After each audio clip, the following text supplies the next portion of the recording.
नमस्कार, India voice पर आप देख रहे हैं आज का अखबार और मैं हूं आपके साथ उन्नति भटनागर। तो चलिए सीधा रुख कर लेते हैं आज की 10 प्रमुख बड़ी खबरों का। तो सबसे पहली खबर हमारी दैनिक जागरण से, जहां इस खबर को प्रमुखता मिली है, जहां दिल्ली में सबसे अधिक ओमिक्रॉन के केस। तो सबसे तेजी के साथ मामले अब दिल्ली में बढ़ रहे हैं, जहां पहले महाराष्ट्र नंबर 1 पर चल रहा था। कोरोना के इस नए वेरिएंट के जो मामले हैं तेजी के साथ महाराष्ट्र में बढ़ रहे थे, लेकिन अब दिल्ली भी आगे हो गया है, जहां दिल्ली में सबसे ज्यादा ओमिक्रॉन के केस जो है दर्ज किए गए हैं। आपको ये आंकड़ा बता दें, यहां 238 लोग इस वेरिएंट से संक्रमित पाए गए हैं दिल्ली में, और इसी के साथ कुल 799 ओमिक्रॉन वेरिएंट के केस जो हैं अब तक देश से भर से सामने आ चुके हैं। तो तेजी के साथ जो वेरिएंट अलग अलग देशों में तबाही मचा रहा है, अब वो भारत में भी दस्तक दे चुका है, और इसी के साथ भारत में अब इसके मामले तेजी के साथ बढ़ते नजर आ रहे हैं, जहां ये आंकड़ा अब 799 पे पहुंच गया है। और इसमें बात की जाए तो देश की राजधानी दिल्ली में सबसे ज्यादा कोरोना के इस नए वेरिएंट ओमिक्रॉन के मामले सामने आ रहे हैं। तो उसी की एक इन्फॉर्मेशन देने की कोशिश दैनिक जागरण ने की है, और इससे फ्रंट पेज पर प्रमुखता दी गई है कि दिल्ली में सबसे अधिक ओमिक्रॉन के केस। तो वहीं दूसरी खबर, अनुदेशकों का 2000, रसोइयों का 500 रुपए बढ़ेगा मानदेय। तो कल मुख्यमंत्री योगी आदित्यनाथ का लखनऊ में खास कार्यक्रम था, जिस दौरान उन्होंने ये बड़ा ऐलान किया, जहां वो संवाद कर रहे थे अनुदेशकों के साथ और रसोइयों के साथ। और इस संवाद के बाद उन्होंने ये बड़ा ऐलान किया कि अनुदेशकों का 2000 और रसोइयों का 500 रुपए मानदेय बढ़ाया जाएगा, जहां पहले ये संभावना थी कि इस तरह का कोई बड़ा ऐलान मुख्यमंत्री की तरफ से किया जा सकता है। और आखिरकार ये बड़ी राहत अनुदेशकों के लिए और रसोइयों के लिए, जहां उनके मानदेय बढ़ाने पर मुख्यमंत्री योगी आदित्यनाथ विचार किया, बड़ा फैसला लिया है।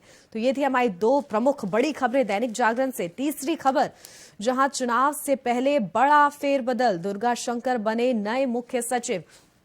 तो ये बड़ी अपडेट, जहां आर.के. तिवारी पहले थे और उनको हटा के अब यूपी के नए मुख्य सचिव हैं दुर्गा शंकर मिश्रा, तो उनको बना दिया गया है। तो इस खबर को भी प्रमुखता दी गई है और फ्रंट पेज पर ही इस खबर को रखा गया है। चुनाव से ठीक पहले ये एक तरीके से बड़ा फेरबदल जो है मुख्य सचिव में, यूपी के मुख्य सचिव में के रूप में सामने आया, जहां पहले आर.के. तिवारी थे और आर.के. तिवारी को अब हटाकर दुर्गा शंकर मिश्रा को मुख्य सचिव बना दिया गया है, और आज से ही वो अपना पदभार ग्रहण कर लेंगे। तो ये 3 खबरें दैनिक जागरण से थी। रुक करते हैं चौथी बड़ी खबर का, अमर उजाला से सामने आ रही है, जहां भाजपा वर्चुअली चुनाव रैलियों के लिए तैयार। तो जिस तेजी के साथ कोरोना का खतरा मंडरा रहा है, और उसी के बीच कोरोना के इस नए वेरिएंट ओमिक्रॉन ने दस्तक दी है और उसका खतरा भी अब मौजूद है, और इसी को देखते हुए तमाम ये अपील की जा रही थी कि चुनाव नजदीक है, ऐसे में जो राजनीतिक पार्टियों की तरफ से रैलियां की जा रही है उसमें भारी भीड़ आ रही है, और इस वजह से कहीं ना कहीं कोरोना ज्यादा स्प्रेड हो सकता है। ये ओमिक्रॉन जो वेरिएंट है वो ज्यादा स्प्रेड हो सकता है, और इसी की आशंका के चलते ये सुझाव दिए जा रहे थे कि चुनाव जो है टाल दिया जाए। लेकिन हालांकि इसे टाला नहीं गया है, और इन चुनावी रैलियों को पाबंदियों के साथ करने का एक सुझाव जो है सामने आया, और इसी को भाजपा ने स्वीकार किया है, जहां केंद्रीय मंत्री गजेंद्र सिंह शेखावत ने कहा कि वो तैयार है और भाजपा तैयार है पूरी तरीके से इसको वर्चुअल माध्यम से करने के लिए। जो रैलियां हो रही हैं राजनीतिक पार्टियों की, उसमें से बीजेपी जो है वो जो वर्चुअल रैली करने के लिए पूरी तरीके से तैयार है। ये बात को प्रमुखता दी है अमर उजाला ने। तो वहीं 5वीं खबर, जहां पीएम के कार्यक्रम में हिंसा की साजिश, 5 सपा नेता गिरफ्तार। तो कानपुर कार्यक्रम के दौरान प्रधानमंत्री नरेंद्र मोदी के समाजवादी पार्टी के कुछ कार्यकर्ताओं की तरफ से साजिश रचने की एक बड़ी कोशिश की गई थी, और जिसका पर्दाफाश किया पुलिस ने, और इस दौरान बड़ी गिरफ्तारियां भी हुई हैं। समाजवादी पार्टी के कार्यकर्ता गिरफ्तार हुए हैं, करीब 5 सपा नेता गिरफ्तार हुए हैं इसी के चलते, और इनको अब पार्टी से निष्कासित भी कर दिया है समाजवादी पार्टी ने। जहां प्रधानमंत्री नरेंद्र मोदी के कार्यक्रम था कानपुर में, और इस दौरान एक साजिश रची गई कि किसी तरह से हिंसा भड़काई जाए, जहां एक वैन को भाजपा के झंडे से और इस तरह के से सजाया गया कि वो ऐसा लगे कि वो भाजपा की वैन है, और उसके बाद उन पे तोड़फोड़ करने का यह मामला सामने आया, जिसके बाद वीडियो वायरल हुआ और वीडियो पर संज्ञान लिया गया, और इस दौरान साजिश सामने आई कि समाजवादी पार्टी के 5 नेताओं का इसमें हाथ था। तो पुलिस ने यह बड़ा पर्दाफाश किया और उन 5 नेताओं की गिरफ्तारी हुई। तो वहीं समाजवादी पार्टी ने उन 5 नेताओं को पार्टी से निष्कासित कर दिया है। तो ये बड़ी खबर जो है, 5 खबर हमारी अमर उजाला से। रुक कर लेते हैं छठी खबर का, जो कि नव भारत टाइम्स से है। जहां झारखंड में गरीबों को 25 रुपए सस्ता मिलेगा पेट्रोल। तो ये बड़ी खबर, झारखंड सरकार ने ये बड़ी राहत देने की कोशिश की है गरीबों को, जहां झारखंड सरकार ने अपने कार्यकाल के 2 वर्ष पूरे किए और इस मौके पर ये बड़ी राहत देने का फैसला लिया गया, जहां इसमें सबसे ज्यादा फायदा जो है बीपीएल कार्ड धारकों को होगा, जिनको 25 रुपए सस्ता जो है पेट्रोल मिल सकेगा। हालांकि उन्हें पेट्रोल पंप पर ये जो अमाउंट पेट्रोल जितना का डलवाया है उतने का ही पैसा देना पड़ेगा, लेकिन ऑटोमेटिक उनके खातों में ये पैसा चला जाएगा, जिसके चलते उन्हें 25 रुपए सस्ता पेट्रोल पड़ेगा। तो ये थी छठी खबर, इसको भी प्रमुखता दी है नवभारत टाइम्स ने।